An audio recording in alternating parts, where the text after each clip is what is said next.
quick related question on the subject of death. There's a philosopher at Princeton named Mark Johnston who's developed a very interesting argument that I think in some ways you'd be sympathetic with based on your spirituality. It's an argument for the afterlife, but not in the sense that I, Bob, shows up somewhere after I'm dead, but in the sense that if you think truly about your connection of other people, it gets back to your idea that the sense we have of the narrowness of our own consciousness and sense of self is kind of illusory. And there's actually more in the way of true contact with other things, other people. He's saying if you think truly about that and strip yourself of the natural illusion, it makes sense kind of to think you should connect your own identity with posterity in a new way. You should think that if when I die someone else is born somewhere, that's really enough because I am them and they are me. And it's a secular argument about an afterlife. And it's, you know, rigorous, whatever you think of it. And again, I would kind of say, if he's right, and you probably would not exclude the possibility until you'd read the argument, I think, given its nature, isn't someone who has a more naive view of the afterlife, but that and derives some hope and confidence from that, and confronts death with some degree of equanimity, aren't they closer to the truth, if he's right, than somebody who goes, I just can't, death, it's just the end, I can't bear it, it's hopeless, it's freaking me out. Right. Is that, you would not concede that? Or? Well, yeah, I would concede that facing death with equanimity at some level is the goal for all of us. I mean, we want to find out how it is possible to be truly happy in light of the reality of this world, which is, and one of those realities is death. And worse than death, in my mind, is the fact that everyone we love dies before us. I mean, if you just live long enough, you are going to lose everyone you love in this world. And that is, in some sense, even more horrible and mystifying to me than just the fact that, you know, I'm going to die at some point. You know, we go to sleep every, I mean, the irony is we're actually not afraid to lose our experience of the world. We all happily go to sleep every night, and we just surrender consciousness, or at least it seems we surrender consciousness. And we're not holding on to the bed sheets at the last moment saying, don't let me go, don't let me go. And this captures a lot of the spirit of Mark's argument, and if you said to somebody, would you rather die tonight after you go to sleep or wake up with complete amnesia and be moved to another house?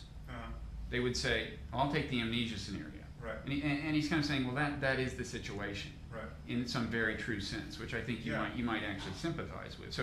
So you might accept that not only should it be our goal to confront death with equanimity, but if we really understand the metaphysics, maybe that's an appropriate way to confront death. Yeah. Well, you know, Lucretius got at this point where he said, you know, where death is, I am not, and where I am, death is not. I mean, we kind of, you know, if death really is the extinction of consciousness, then we're never going to meet it. You know, we're just going to pass. You know, it's just the obverse of our situation.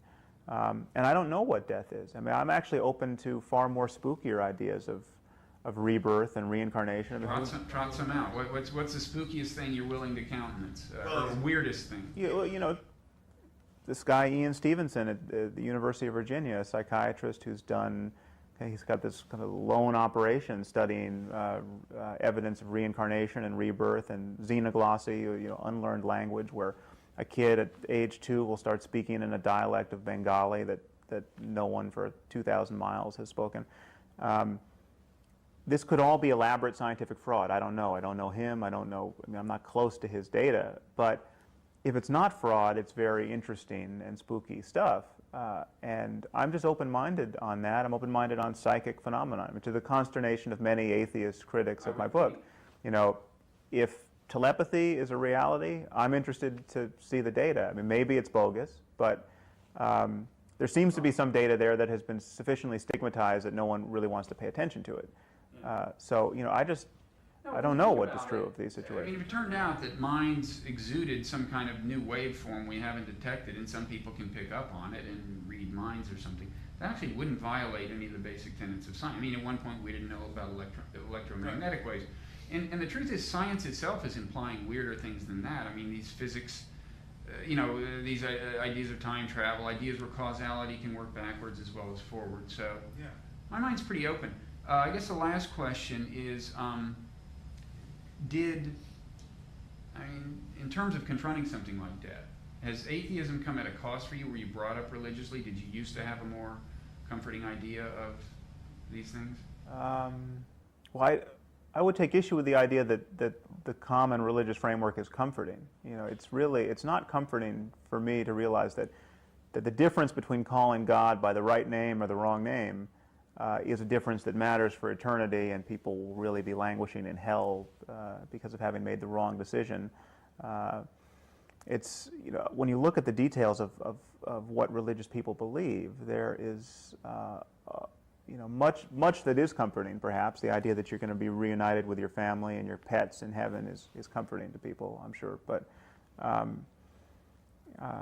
I think the real comfort comes from being able, in the present moment, to transcend your feelings of fear and anxiety and grief and depression. I mean, what we need is a way of realizing our situation in the world, moment to moment, which frees us of the imperatives of, you know, a rising mental discomfort and physical discomfort. I mean, physical pain is a reality, and, you know, until science cures it, which may in fact happen, and that would be great.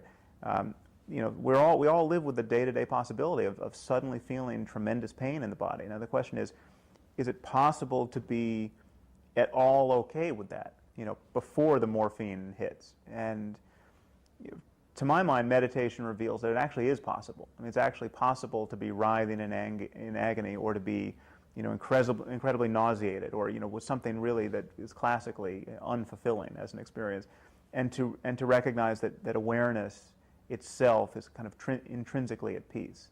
And it's not necessarily easy to do, but it's possible to do. And I think, you know, maybe one day we'll get drugs that will allow us to do it very easily. You know, maybe there'll be a mindfulness pill that will just, you know, give you an ability to just kind of drop your clinging to your experience, if only for a moment. But I mean, this story is for a completed science of the mind to write, I think. And a completed science of the mind will tell us, you know, I'm not saying we'll ever get there, but, you know, 1,000 years from now, it'll tell us whether human minds are permeable to each other beyond, you know, space and time. And I mean, who knows what the final story is? But it's not going to be a matter of dogmatism comforting us in the end, I think. Okay. So I mean, you view a lot of conventional religious worldviews as much terrorizing as comforting.